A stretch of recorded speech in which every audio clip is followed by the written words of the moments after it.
Resuming debate, the honourable member for St. John's East. Merci, Monsieur le Président. Thank you, Mr. Speaker. I will be sharing my time with the member for Saint-Boniface-Vital. Assis dans cette chambre, It is a pleasure to be here speaking in the House to represent the voters of St. John's East to talk about the government's priorities. team was laid before the House. I've had the opportunity to visit with many groups in St. John's East. We discussed their pleasure in the new direction our federal government is taking and the opportunity it signals to the local business community. Economic indicators show that nationally, companies may already be investing with newfound confidence now that they have a government that is prepared to invest as well. But in my riding, people are anxiously awaiting the provincial budget to be delivered later today by the Newfoundland and Labrador Minister of Finance, Cathy Bennett. She has the difficult task of squaring the fiscal realities of a devastating collapse in oil prices with an aging population and a shrinking workforce. A $2 billion deficit like experienced in Newfoundland and Labrador last year would be akin to Canada running an $140 billion deficit and is not sustainable. But the people of St. John's East are glad to know that the Government of Canada supports them and is here to help in tough times. Infrastructure spending is important, but there are three other ways of particular importance to my community that the budget will help Newfoundland and Labrador, and I hope these may convince the other progressives in this chamber to support the budget. Support for seniors, the Canada Child Benefit, and support for our scientists. Budget 2016 shows compassion for those seeking to retire and age with dignity.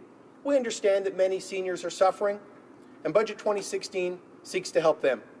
Budget 2016 will lift hundreds of thousands of children out of poverty. My constituents are heartened to see that we are delivering on this promise immediately, notwithstanding a worse than expected economic forecast. Finally, Budget 2016 supports innovation, research, and entrepreneurship. The Liberal government has listened and understands the role that Canadians expect us to play in helping support economic growth and 21st century jobs. Premièrement, le gouvernement précédent. First of all, the government, under the Conservatives, had raised the age of retirement benefits to 67. Now, that was a mistake, and we campaigned against it. So we followed through on our promise, and we have changed the age back to 65.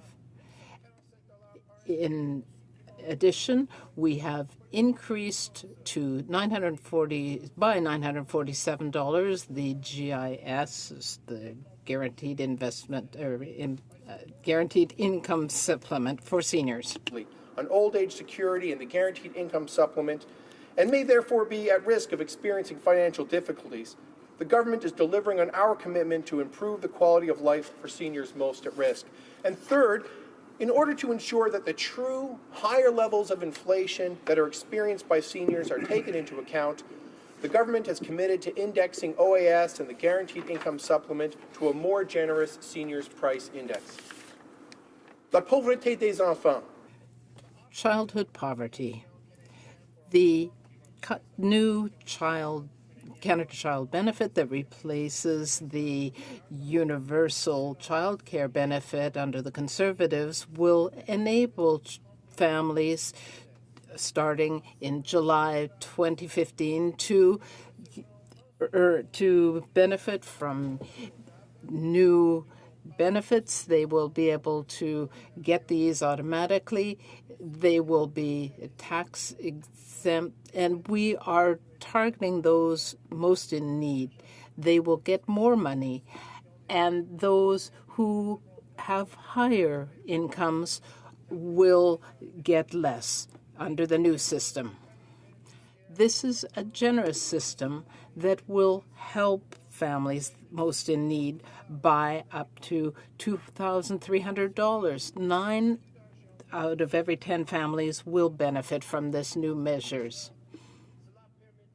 And some 300,000 children will be lifted out of poverty immediately. Tax-free, better targeted, and more generous benefit, one of which Canadians can and should be proud. Innovation and investment, Mr. Speaker. Memorial University of Newfoundland is a key participant in past and future economic growth in my province and our country. and its main campus, as well as its Marine Institute campus, are both located in my riding of St. John's East. The Post-Secondary Institution Strategic Investment Fund will provide $2 billion over the next 3 years towards improving research and innovation infrastructure. This initiative has tremendous potential to harness the creativity of the dedicated researchers at Canada's world-class post-secondary institutions.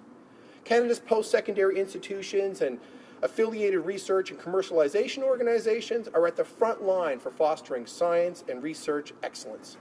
They train the workforce of tomorrow and create knowledge and insights necessary for a thriving, clean economy. This strategic investment fund will enhance and modernize research commercialization facilities on Canadian campuses and will improve the environmental sustainability of these facilities. The new fund will open new pathways for the future success of our institutions. For example, a university could repurpose and modernize underutilized space for use in a specialized field of strength or to meet energy efficiency standards. A college could create sector-specific training facilities in the Red Seal trades. On-campus business and technology incubators could be expanded to better support entrepreneurs and startups. And where these institutions support prototype development or proof of principle assessment, the program will be indirectly supporting the industry partners of those institutions. As part of Budget 2016, the Government of Canada has also proposed more funding, an additional $95 million per year, for granting councils to support discovery research, including $30 million for the Canadian Institute of Health Research, $30 million for the Natural Sciences and Engineering Research Council, $16 million for the Social Sciences and Humanities Research Council, and $19 million for the Research Support Fund to support the indirect costs associated with federally sponsored research undertaken at outside institutions. This more than triples the funding provided to the granting councils in 2015. It increases it to $140 million this year alone.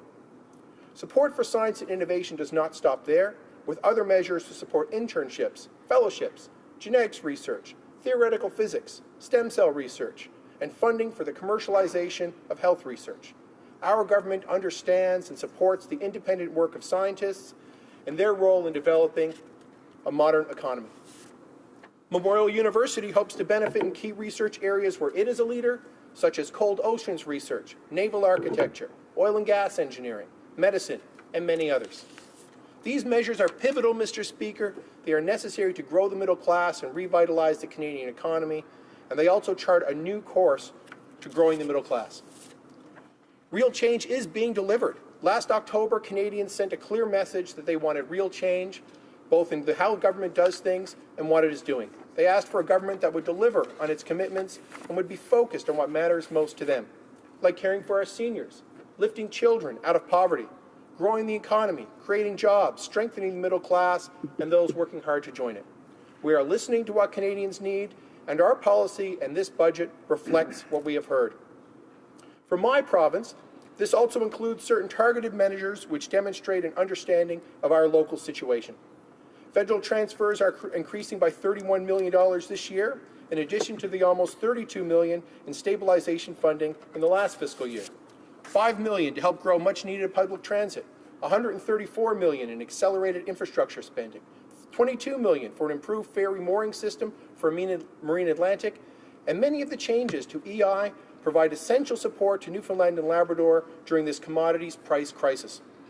With evidence-based policy and a sense of fairness, Budget 2016 ensures that Newfoundland and Labrador won't be left behind and Canada's best days lie ahead. Thank you, Mr. Speaker.